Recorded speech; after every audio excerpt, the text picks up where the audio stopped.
Good afternoon विद्यार्थिनींनो. आजच्या तासाला आपण एक नवीन चॅप्टर अभ्यासणार आहोत.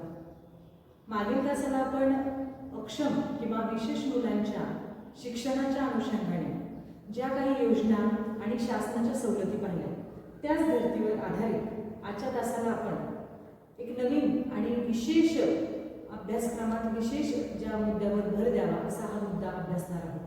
कारण आतापर्यंत आपण पाहिले की राष्ट्रीय लेवलवर आणि आंतरराष्ट्रीय लेवलवर विशेष मुलांच्या शिक्षणासाठी, समावेशित शिक्षणाच्या संकल्पनेच्या विकासासाठी अनेक प्रयत्न झाले. परंतु राष्ट्रातल्या अशा काही संस्था की ज्यांनी समावेशित मुलांच्या शिक्षणासाठी खूप मोठे योगदान दिलेले आहे, अशा संस्था कोणत्या, त्यांच्या स्थापना कधी झाल्या, त्यांची कार्य, कर्तृत्व, जबाबदाऱ्या आणि भविष्यातल्या त्यांच्या योजना यांचा आपण सखोल अभ्यास आजच्या तासाला करणार आहोत. तर आजच्या आपल्या मुद्द्याचं नाव आहे अक्षम मुलांच्या शिक्षणासाठी विविध संस्थांची विशेष भूमिका.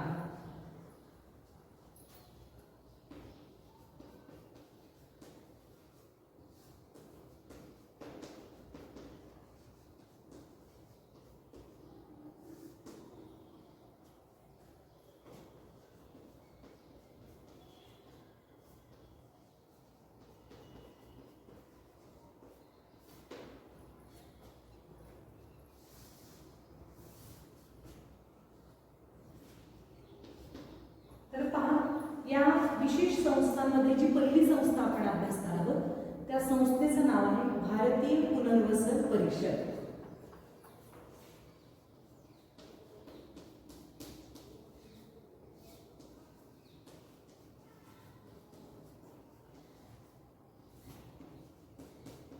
भारतीय पुनर्वसन परिषद, जिची स्थापना 1986 साली. यालाच शॉर्ट फॉर्म मध्ये RCI असं म्हणतात.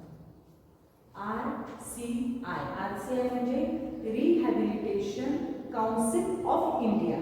रिहॅबिलिटेशनचा अर्थ होतो पुनर्वसन, काउन्सिल म्हणजे परिषद आणि इंडिया म्हणजे भारतीय पुनर्वसन परिषद RCI असा त्याचा अर्थ होतो. तर पहा, नेमकी ही जी संस्था आहे RCI, तर हिची स्थापना जी आहे ही स्थापना 1986 साली आणि या स्थापनेनंतर 1992 मध्ये संसदेत हा कायदा अधिनियमित केला. 2000 साली या कायद्याला विस्तृतपणे सुधारणा या कायद्यात करण्यात आली आणि त्यानुसार याची राजमान्य नोंद किंवा ज्याला म्हणतो आपण समाजमान्य नोंद झाली आणि त्या नोंदीनुसार या कायद्यामध्ये वेगवेगळ्या सुधारणा झाल्या. त्यानुसार या संस्थांनी नेमकी कोणती ध्येय धोरणे आखणे गरजेचं आहे याबाबत चर्चा करण्यात आली. मग आता हे आपण इन डिटेल अभ्यासूया. तर बघा, या संस्थेने नेमकं काय करायचंय? सगळ्यात आधी काय करायचंय की सर्व क्षेत्रातील अपंग व्यक्तींचा शोध घेणे, मनुष्यबळ नियंत्रित करणे आणि त्यांची नोंदणी करणे. संस्थेचं पहिलं काम काय आहे? ज्या ज्या संस्थेमध्ये अपंग मुलं आहेत त्या अपंग मुलांचा शोध घ्यायचा, त्यांची नोंद करायची आणि त्यांची संख्या नियंत्रित करायची. म्हणजे फिक्स की बाबा या क्षेत्रात एवढे आहेत. उदाहरणार्थ शिक्षण क्षेत्र आहे, शिक्षण क्षेत्रामध्ये प्रामुख्याने प्राथमिक लेवलवर अपंगांची संख्या किती आहे, माध्यमिक स्तरावर अपंगांची संख्या किती आहे, प्राथमिक मध्ये पण पुन्हा पूर्व प्राथमिक आणि उच्च प्राथमिक मध्ये किती आहेत, या संख्या फिक्स करायच्या. आणि मग त्यानुसार काय करता येतं, एकदा आकडेवारी आपल्याला कळली की आपल्याला त्यांच्यासाठी ठोस पावलं उचलता येतात आणि म्हणून या महत्त्वाच्या कामाची जबाबदारी या संस्थांवर टाकण्यात आली.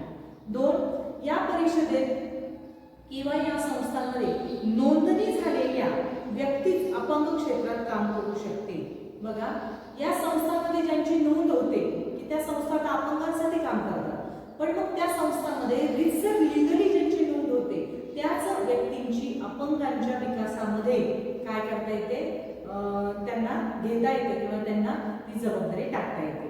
कुणीही आले आणि आम्हाला इथे काम करायचं असं होत नाही, कारण ही खूप महत्त्वाची जबाबदारी आहे आणि म्हणून विशेष मुलांच्या या विकासामध्ये आपल्याला ही सुद्धा जबाबदारी पार पाडायची, कारण येणारी व्यक्ती ही कमीत कमी अपंग किंवा विशेष मुलांच्या त्या शिक्षणाच्या संदर्भात थोडी तरी माहितीतली यावी, तिला थोडा संदर्भ असावा आणि ती प्रशिक्षित असावी.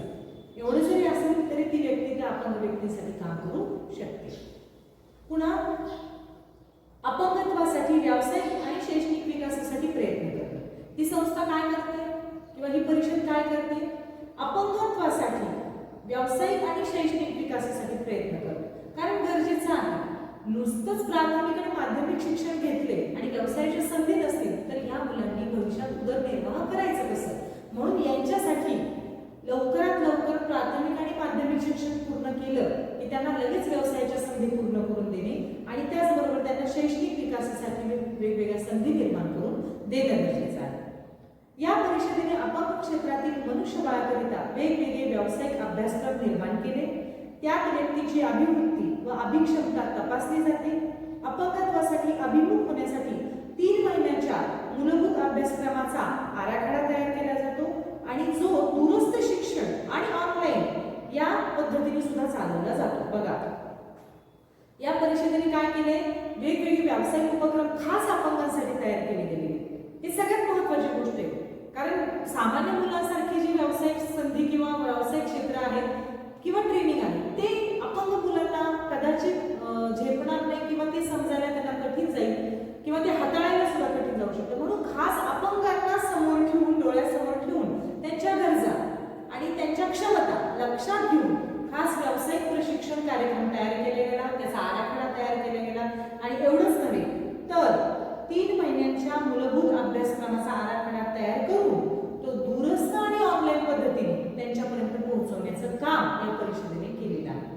दूरस्थ म्हणजे डिस्टन्स एज्युकेशन, जे आपल्या महाराष्ट्रामध्ये टियर विद्यापीठ आहे किंवा यशवंतराव चव्हाण मुक्त विद्यापीठ आहे आणि भारतातलं इंदिरा गांधी म्हणजे ओपन युनिव्हर्सिटी जे आहे, तर या युनिव्हर्सिटीद्वारे सुद्धा या मुलांना घरी राहून किंवा कामावर राहून इन सर्व्हिसमध्ये त्यांना शिक्षण पूर्ण करता येऊ शकतं किंवा ऑनलाईन पद्धतीने सुद्धा त्यांना त्यांचं शिक्षण पूर्ण करता येऊ शकतं. या परिषदेच्या नामांकित अभ्यासक्रम केलेली व्यक्ती कोठेही नोंदणी करता प्राप्त होऊ शकते किंवा या परिषदेमध्ये जी व्यक्ती अभ्यासक्रम पूर्ण करेल ती व्यक्ती कुठेही भविष्यात कोणत्याही कंपनीमध्ये कोणत्याही क्षेत्रात कामाला रुजू होऊ शकते आणि हा अभ्यासक्रम सर्वमान्य असणार आहे.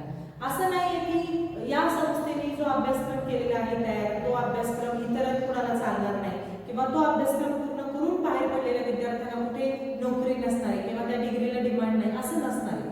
त्याची नोंदणी ही अधिकृत असणार आहे, ती सर्व मान्य आहे, समाज मान्य आहे, शासन मान्य आहे. त्याच्यामुळे तो इतरही चालणार आहे, इतरत्रही कुठेही चालू शकतो आणि त्या अभ्यासक्रमाद्वारे नोकरी किंवा व्यावसायिक संधी या मुलांना मिळू शकते. ठीक आहे, तर अशी एक खूप महत्त्वाची भारतीय पुनर्वसन परिषद रिहॅबिलिटेशन काउन्सिल ऑफ इंडिया हिची जबाबदारी आहे आणि त्यानुसार त्यांनी अपंगांच्या व्यावसायिक आणि शैक्षणिक विकासासाठी महत्त्वाची पावले उचलली आहेत. यानंतर पुढची संस्था आपण पाहणार आहोत, राष्ट्रीय संस्था.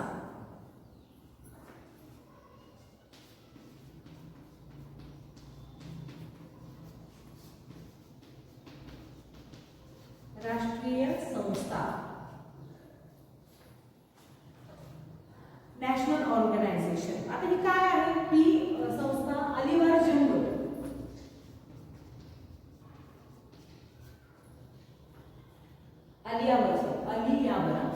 अलियावर जम्मू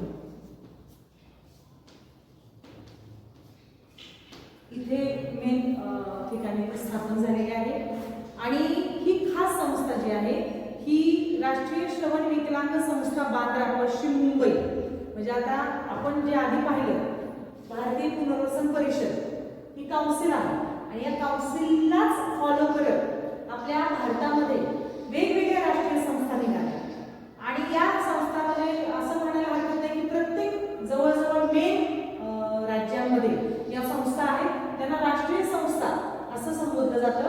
मग या राष्ट्रीय संस्थेच्या अंडर काय आहे? अनेक विशेष संस्था आहेत, विशेष मुलांच्या सेपरेट आणि प्रमुख अशा संस्था आहेत. मग त्या कोणत्या आधी आपण अभ्यासणार आहोत की राष्ट्रीय संस्था आपल्या भारतात कोणत्या आहेत, तर ते आपल्याला माहिती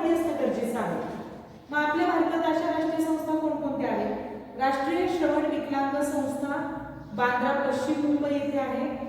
राष्ट्रीय मनोविकलांग संस्था, ज्याला मानसिक आजार आहे, ही संस्था मनोविकास नगर सिकंदराबाद आंध्र प्रदेशमध्ये आहे. त्यानंतर राष्ट्रीय पुनर्वसन प्रशिक्षण परिषद ही मला वाटते ओसेनापूर कटक इथे ही संस्था काम करते. राष्ट्रीय शारीरिक विकलांग संस्था नवी दिल्लीमध्ये आहे. बेंगलोर कर्नाटकामध्ये राष्ट्रीय मानसिक आरोग्य व मज्जातंतू विकलांग संस्था आहे. त्यानंतर म्हैसूरमध्ये अखिल भारतीय वाचा आणि श्रवण संस्था आहे. त्यानंतर गुजरातमध्ये BM मानसिक आरोग्य संस्था अहमदाबाद येथे आहे. त्यानंतर या ज्या आपण संस्था पाहिलेल्या आहेत या कशा आहेत, राष्ट्रीय संस्था आहेत. म्हणजे जवळजवळ मुंबई, कलकत्ता, पश्चिम बंगाल, कर्नाटक, कटक, आंध्र प्रदेश अशा ठिकाणी या संस्था काय करतात, काम करतात. आणि या संस्था प्रमुख संस्था मानल्या जातात कारण त्यांना राष्ट्रीय दर्जा आहे. आणि त्या राष्ट्रीय दर्जाच्या संस्था जर आपण पाहिल्या तर विशेष अंगासाठी किंवा विशेष विकलांग विद्यार्थ्यांच्या आहेत. अशा बहुविकलांग नाही. जसं जर वाचा दोष घेतला तर ती फक्त वाचा दोषच संस्था आहे की जिथे वाचा दोष समस्या असणारी मुलं आणि त्यांचं निवारण होतं. आणि मानसिक आजार असेल तर त्यांची फक्त सेपरेट मानसिक आजारीच व्यक्तींची संस्था आहे. त्या राष्ट्रीय संस्था आहेत. जवळजवळ 8 संस्था आपल्या भारतामध्ये आज ताब्यात काम करत आहेत. आता या संस्थेमध्ये जी शिक्षक जाणार आहेत किंवा ज्यांना आपण प्रशिक्षण देणार आहोत अशा प्रशिक्षित संस्था किती आहेत, म्हणजे पुढच्या ज्या संस्था आहेत त्या प्रशिक्षण संस्था, ट्रेनिंग संस्था किती आहेत की जिथे आता आपण मुलांना पण आणि शिक्षकांना पण ट्रेनिंग देणार आहोत, अशा संस्था किती आहेत तर पहा. वरळी मुंबई इथे अंध संस्था आहे. अंध मुलांसाठी हा संस्था काम करते, प्रशिक्षित संस्था. 2 SP कॉलेज पुणे इथे रुईया मूकबधिर विद्यालय आहे. शिवाजीनगर पुणे इथे मूकबधिर प्रशिक्षण केंद्र आहे. त्यानंतर पुणे येथेच आयुर्वेद चॅरिटेबल ट्रस्ट आहे. पुणे येथेच KM मेमोरियल हॉस्पिटल, जे आपण सगळ्यांना माहिती आहे, सर्वश्रुत आहे हॉस्पिटल KM. तर या हॉस्पिटलमध्ये सुद्धा रास्तापेठेमध्ये एक ट्रेनिंग सेंटर आहे. त्यानंतर मुंबई येथे spastic society of India Bandra येथे ही संस्था आहे. त्यानंतर शिवाजी रोड मुंबई येथे स्पेशल एज्युकेशन ट्रेनिंग सेंटर आहे. आणि त्याचबरोबर विद्यापीठ गेट अमरावती येथे the national association of the welfare of the physical handicap नावाचं एक ट्रेनिंग सेंटर आहे. म्हणजे पण जवळजवळ 9 सेंटर किंवा 9 प्रशिक्षण संस्था आहेत. आपल्या राष्ट्रीय संस्था किती आहेत आपण पाहिलं, 8 आहेत. 8 राष्ट्रीय संस्था आहेत. आणि प्रशिक्षण संस्था किती आहेत तर 9 संस्था आहेत. लक्षात ठेवा. त्यानंतर अधिकृत साधन केंद्र पुढे आहे. अधिकृत म्हणजे काय, लीगली त्याला मान्य आहे, मान्यता आहे, असे लीगल केंद्र. अधिकृत साधन केंद्र की काही छोट्या छोट्या स्वरूपात आहेत हे केंद्र, पण ज्यांना शासनाची मान्यता आहे. मग याला काय म्हणतात, याला NGOज म्हटलं तरी चालू शकतं, नॉन गव्हर्नमेंट ऑर्गनायझेशन. जरी ते शासकीय अनुदानित नसते तरी शासकीय मान्यतेची संस्था आहे. अशा संस्था किती आहेत तर 4 संस्था आहेत. अशा संस्था तर 4 संस्था आहेत. कुठे आहेत पहा. कृत्रिम अंग केंद्र मानवाडी पुणे, डेव्हिड ससून रुग्णालय पुणे, कृत्रिम अंग केंद्र औरंगाबाद आणि वॉनलेस हॉस्पिटल मिरज सांगली. म्हणजे पुण्यामध्ये 2, औरंगाबादमध्ये 1 आणि सांगलीमध्ये 1 अशा 4 संस्था अधिकृत साधन केंद्र या नावाने ओळखल्या जातात. आणि त्यानुसार या अपंग किंवा विशेष मुलांसाठी काम करतात. आता अपंगांना शिक्षण आणि प्रशिक्षण देणाऱ्या राज्यातील प्रशिक्षित संस्था फक्त आता महाराष्ट्र राज्याचा आपण विचार करणार आहोत तर बघा 6 ते 18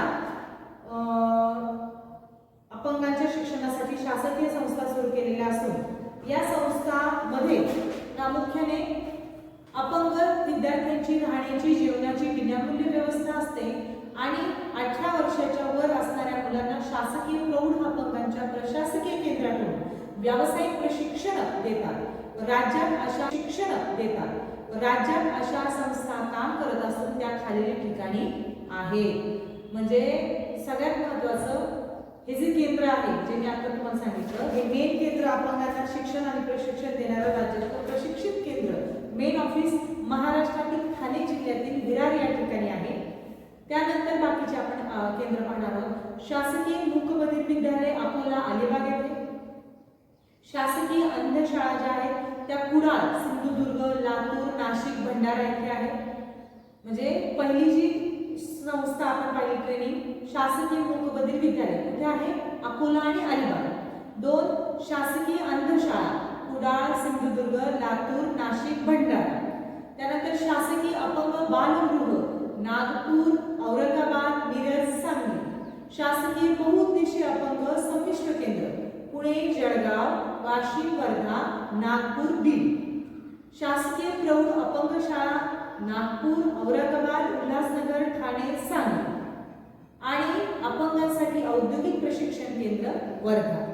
म्हणजे हे मेन ठिकाण आहे. आणि ह्या वर्धा ठिकाणी प्रशिक्षित केंद्र आहे, औद्योगिक प्रशिक्षित केंद्र. आणि या जवळजवळ 5 ते 6 काय आहे, जसं मी तुम्हाला सांगितलं की प्रशिक्षित केंद्र आहे. आणि या प्रशिक्षित किंवा ट्रेनिंग सेंटरमध्ये प्रामुख्याने अपंगांना माध्यमिक किंवा प्राथमिक शिक्षण पूर्ण झाल्यानंतर, शक्यतो माध्यमिक शिक्षण पूर्ण झाल्यानंतर त्यांना वेगवेगळ्या व्यवसायाचं ट्रेनिंग दिलं जातं. आणि हे ट्रेनिंग दिल्यानंतर त्यांना स्वावलंबी बनवण्याचा सगळ्यात महत्त्वाचा उद्देश हा या केंद्रांचा आहे. त्यानंतर अपंगांसाठी जिल्हा प्रशिक्षण केंद्र आहे जिल्ह्याच्या लेवलला. आता हे राज्याच्या लेवलला आपण पाहिले तर हे पण किती आहेत? राज्याच्या लेवलला 6 केंद्रे आहेत. म्हणजे मेन 6 पण भरपूर आहेत तसे वेगवेगळ्या जिल्ह्यांमध्ये आहेत. तर जिल्हा प्रशिक्षण केंद्र ते भारत सरकारच्या न्याय व अधिकार मंत्रालयाने प्रायोगिक तत्वावर 1983 मध्ये देशातील 11 ठिकाणी जिल्हा पुनर्वसन केंद्रांची स्थापना केली. बघा, राज्य प्रशिक्षण केंद्र आणि जिल्हा प्रशिक्षण केंद्र. जिल्हा प्रशिक्षण केंद्र तर हे 11 ठिकाणी काय केलेलं आहे? प्रशिक्षण केंद्र तयार केलेले आहेत. आणि त्या प्रशिक्षण केंद्रांची स्थापना प्रामुख्याने विशेष विद्यार्थ्यांच्या व्यावसायिक आणि शैक्षणिक गुणवत्ता वाढीसाठीच केलेली आपल्याला दिसून येते. तर आज सध्या या संख्या 110 पेक्षा जास्त झालेली आहे. याचं सगळ्यात महत्त्वाचं काम आहे अपंगत्वावर प्रतिबंध करणे. मी याआधी सांगितलंय की अपंगत्व निर्माणच होऊ नये याच्यासाठी खऱ्या अर्थाने आपण प्रयत्न केले पाहिजे. मुळापर्यंत गेलं पाहिजे. मूळच आपण नष्ट केले तर अशी मुलं जन्मालाच येणार नाही. मग मूळ काय आहे की गर्भावस्थेत किंवा जन्माच्या वेळेस काहीतरी चुकीच्या तांत्रिक अडचणी निर्माण होतात आणि अपंगत्व त्या मुलामध्ये येतं, व्यंग येतं. किंवा 9 महिने 9 दिवसाच्या गर्भावस्थेच्या कालावधीमध्ये गर्भवती महिलेकडून किंवा अपघाती काही जर चुकीचं झालं तरी अपंगत्व येऊ शकतं. मग हे येऊ नये याच्यासाठी कशी काळजी घेतली पाहिजे, त्यानंतर यांना मार्गदर्शन कसं केलं पाहिजे, हे महत्त्वाचं काम या संस्था करतात. 2 त्यांचा शोध आणि निदान करणे, कृत्रिम साधने पुरवणे. त्यानंतर अपंगत्वाचं पुनर्वसन करणे. पुनर्वसन हा शब्द खूप महत्त्वाचा आहे, रिहॅबिलिटेशन. कारण जोपर्यंत आपण ते करत नाही, नव्याने त्यांना काय करायचंय, आपल्याला त्यांचं वेगवेगळ्या अंगाने त्यांचा विकास करायचा आहे. नवी त्यांच्यामध्ये स्फूर्ती, नवा उत्साह, नवी उमेद त्यांच्यामध्ये निर्माण करायची आणि त्यांचं नव्याने आपण पुनर्वसन करायचं आहे. त्यानंतर अपंगांना वेगवेगळ्या थेरपी देणे, अपंगांना व्यावसायिक शिक्षण देणे. आता वाचन थेरपी आहे किंवा त्याच्यानंतर तुम्हाला पंचकर्म नावाची थेरपी आहे. त्यानंतर तुम्हाला वेगवेगळे हिअरिंग थेरपी आहे, वेगवेगळे संवाद, साऊंड, आवाज ऐकवणे, मग ते आवाज ओळखायला लावणे, तुमच्या घशाची किंवा आपल्या जे म्हणतो आपण ध्वनी विज्ञान, याला पण एक विशिष्ट थेरपी असते. मग कोणता आवाज कंठातून निघतो, कोणता आवाज जीभ टाळायला लागल्यानंतर निघतो, कोणता आवाज ओठातून किंवा 2 ओठ एकमेकांना जोडल्यानंतर कोणते स्वर बाहेर येतात. त्या बऱ्याच गोष्टी असतात. त्या थेरपी काम करतात त्याच्यावर आणि त्या थेरपीनुसार आपण त्या मुलांना काय करू शकतो, बेसिक नॉलेज देऊ शकतो. मग आता याची जी रचना असते की जिल्हा प्रशिक्षण प्रशिक्षण केंद्र जे आहे त्याची रचना अशी असते, सगळ्यात वर जो आहे तो जिल्हा पुनर्वसन अधिकारी असतो, याचा प्रमुख. जिल्हा प्रशिक्षण केंद्राचा प्रमुख असतो जिल्हा पुनर्वसन अधिकारी, ज्याला DRO या नावाने ओळखलं जातं, डिस्ट्रिक्ट रिहॅबिलिटेशन ऑफिसर. DRO काय म्हणतात त्याला? DRO जिल्हा पुनर्वसन अधिकारी, डिस्ट्रिक्ट रिहॅबिलिटेशन ऑफिसर. ठीक आहे. त्याच्या खाली प्राथमिक आरोग्य पुनर्वसन अधिकारी असतात, जे तालुक्यातले असतात. अनेक त्या जिल्ह्यात जेवढे तालुके, समजा एखाद्या जिल्ह्यात 14 तालुके, आपल्या श्रीगोंदा अहमदनगर जिल्ह्यामध्ये 14 तालुके. मग या 14 तालुक्यांचं काय करायचं की प्रत्येक तालुक्यातून एक ऑफिसर निवडायचा, ज्याला प्राथमिक आरोग्य पुनर्वसन अधिकारी असं संबोधलं जातं. त्यानंतर पुनर्वसन तंत्रज्ञ, त्याच्या खालोखाल पुनर्वसन उपचार तज्ञ, त्या खालोखाल पुनर्वसन सहाय्यक, त्या खालोखाल ग्राम पुनर्वसन स्वयंसेवक आणि शेवटी सर्वसामान्य अधिकारी, जे गाव पातळीवर काम करतात किंवा स्थानिक अधिकारी. अशा पद्धतीने ही रचना या जिल्हा प्रशिक्षण केंद्राची केली जाते. आता उदाहरणार्थ द्यायचं झालं तर Bangalore institute of mental health and neuro science, तर या सेंटरमध्ये किंवा central institute of Ranchi, Akhil Bharatiya शारीरिक चिकित्सा पुनर्वसन केंद्र मुंबई, म्हणजे बेंगलोर, मुंबई, रांची या ठिकाणी हे जिल्हा पुनर्वसन केंद्र अत्यंत उत्कृष्ट रीतीने काम करतात आणि या केंद्रातून अनेक अपंग विद्यार्थ्यांचं, मुलांचं, व्यक्तींचं पुनर्वसन केलं जातं. ही खूप चांगली गोष्ट आहे. म्हणजे शासनाने खूप मोठ्या प्रमाणामध्ये या विशेष मुलांच्या शैक्षणिक गुणवत्ता आणि व्यावसायिक गुणवत्ता, त्याचबरोबर सर्वांगीण विकासासाठी मोठमोठी पावलं उचललेली आपल्याला दिसून येतात. तर जशी आपण ही संस्था पाहिली तशीच याच्या खालोखाल BRC आणि CRC, म्हणजे याच्याच बरोबर BRC आणि CRC नावाच्या संस्था काम करतात.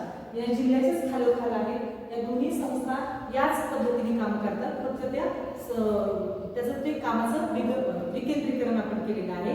तर हे SSA म्हणजे सर्व शिक्षा अभियानांतर्गत या संस्था महत्त्वाच्या तयार केल्या होत्या आणि त्याच्या अंतर या काम करतात. मग या काम काय करतात तर बघा, विविध शैक्षणिक कार्यक्रम आणि उपक्रम शाळा स्तरांपर्यंत राबविणे, प्राथमिक शिक्षण गुणवत्ता विकसनामध्ये शिक्षकांना नियमित मार्गदर्शन आणि सुविधा पुरवणे, त्याचबरोबर वर्गातील अध्ययनातील शिक्षक विद्यार्थ्यांच्या समस्या जाणून घेणे, शाळा भेटी, मासिक भेटी, सेवांतर्गत प्रशिक्षण, यातून शिक्षकांचे काय करणे, प्रशिक्षण देणे, त्यांना गायडन्स करणे. आणि याबरोबर CRC काय काम करते तर CRC महत्त्वाचं काम करते समूह साधन केंद्र, त्याचं नाव आहे समूह साधन केंद्र CRC.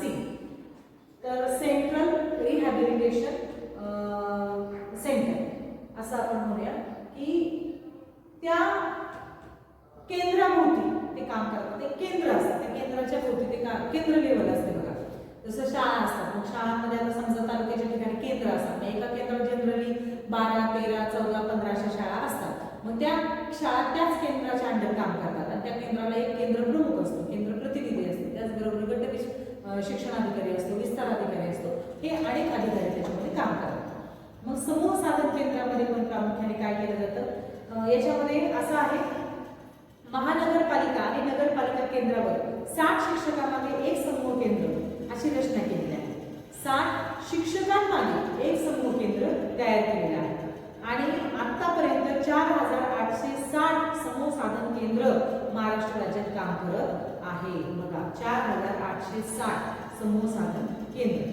तर यामध्ये केंद्र प्रमुख हा प्रमुख असतो. यांची कामं असतात राज्य जिल्हा गट स्तरावरून आयोजित केलेल्या प्रशिक्षित शाळा कार्यक्रमामध्ये सहभागी होणे, त्यानंतर गाव स्तरावर मुख्याध्यापक शिक्षकांसाठी प्रशिक्षण देणे, समूह स्तरावर शाळेत सर्वशालेय शाळाबाह्य उपक्रमांचं आयोजन करणे, शाळांना भेटी देणे व एकूणच काय करायचे की गुणवत्ता तपासणे, शिक्षकांच्या तासांचं निरीक्षण करणे, नोंदी ठेवणे, त्याचबरोबर आदर्श पाठ म्हणून विशेष पुरस्कार जाहीर करणे, विद्यार्थ्यांमधील अक्षमतांच्या चाचण्या घेणे, प्रगतीचा आढावा घेणे, SSA म्हणजे सर्व शिक्षा अभियानांतर्गत राबवल्या जाणाऱ्या उपक्रमांचा आढावा घेणे, शाळेत स्थानिक व्यवस्थापन समितीचा वॉर्ड प्रशिक्षित आणि शिक्षक समिती स्थापन करणे, पालक शिक्षक समित्या स्थापन करणे, वेगवेगळे प्रतिनिधी तिथे नेमणे त्या समित्यांवर, त्याचबरोबर शाळांनी आयोजित केलेल्या बैठका, मेळावे यांना वेळोवेळी उपस्थित राहणे, त्याचबरोबर 1ली ते 8वी सर्व शाळांची विद्यार्थी संख्या आणि आकडेवारी गोळा करणे. आणि या पद्धतीने BRC आणि CRC या पद्धतीने काम करतात. तर ह्या दोन्ही रिहॅबिलिटेशन आहेत, म्हणजे पुनर्वसन केंद्र आहेत आणि केंद्राच्या ठिकाणी नगरपालिका, महानगरपालिका आणि उपनगर अशा ठिकाणी ह्या काम करत असतात.